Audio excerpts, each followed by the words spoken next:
Si Himawari ang pinakamalakas na Hyuga member sa buong kasaysayan ng Hyuga clan. At possible nga na malagpasan pa nga si Torone at ibang Otsutsuki member na meron ngang Byakugan. At mas magaling nga si Himawari sa paggamit ng kanyang Byakugan kaysa kay Hinata. And nakita nyo naman guys na na-awake nga ni Himawari ang kanyang Byakugan at the age of 3. Yes guys, 3 years old.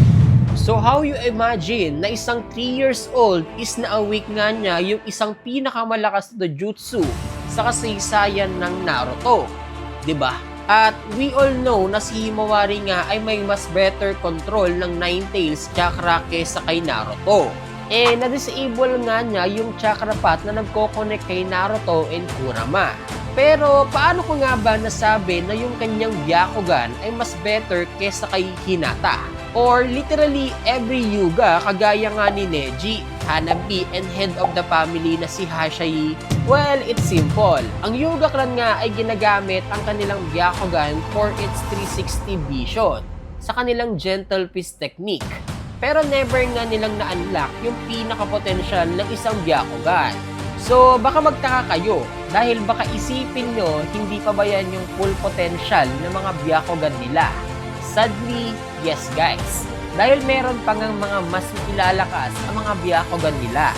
Alam nyo ba na ang true strength nga ng Byakugan ay nakadepende sa kanilang purity?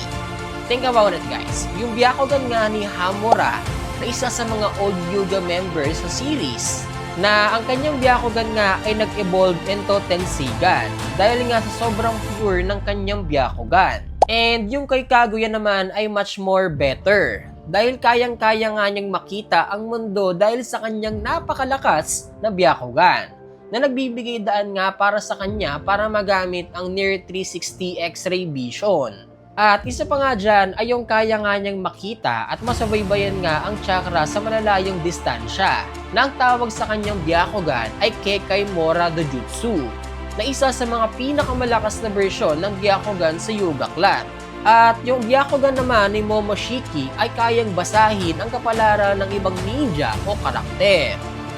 At sobrang napakarami pang ibang version at updated version ng Byakugan ang hindi pa nga ipinapakita sa Boruto series.